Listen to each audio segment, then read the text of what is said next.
Today we're working on a 2000 Dodge Caravan that doesn't want to start. So when I turn the key on, all the lights come on the dash, but when I turn the key to start position, nothing happens.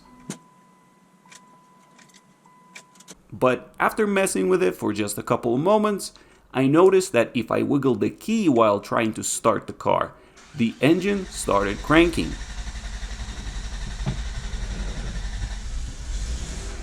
And just like that, I knew that the issue was in the ignition switch. So I hope if some of you have the same issue, this video will come in handy. Now, when it comes to replacing the switch, we need to remove the steering cover, top and bottom.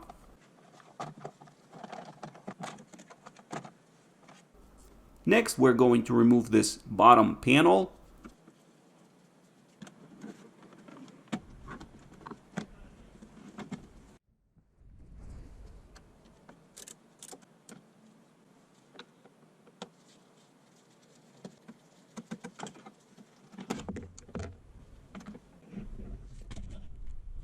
Disconnect the parking brake cable.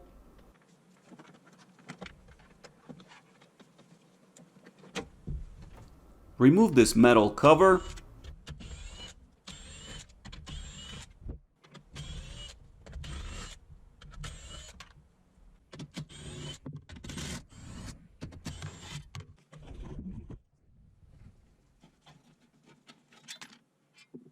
And right there, we can see the whole ignition lock assembly with a switch at the back of it.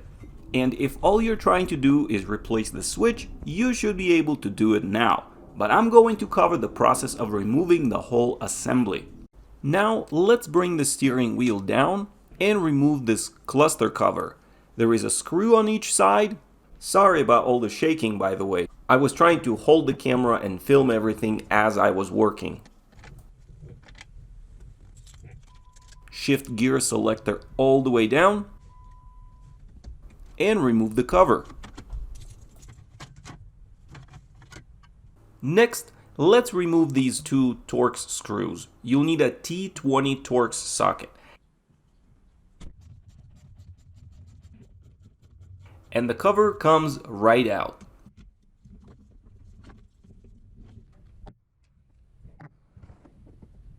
Next, we are going to remove these springs because there are bolts hiding under them that need to be taken out.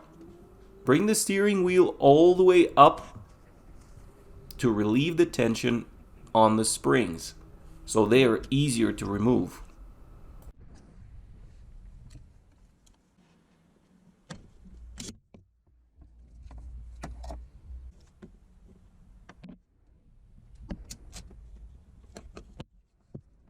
And now we are going to remove these two bolts. You're going to need a T27H Torx socket with a hole in the center.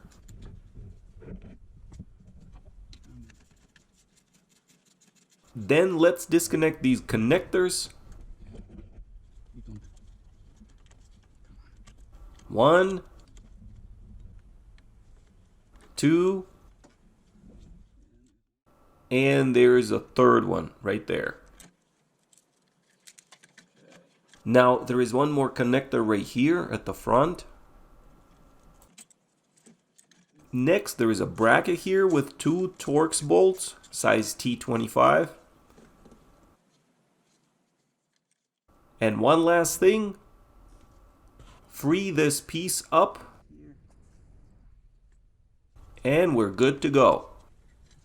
Now, as I already mentioned, if you're trying to replace just the switch part of it, you don't have to remove the whole assembly. Just gain access to the switch, turn the key to run position, remove this screw, squeeze the white tabs together, there is one on each side, and pull the switch out. If this video was helpful, give it a thumbs up. Share your experience and give feedback in the comments below. Links to all the products mentioned in this video will be in the description. Thank you for watching, good luck, and take care.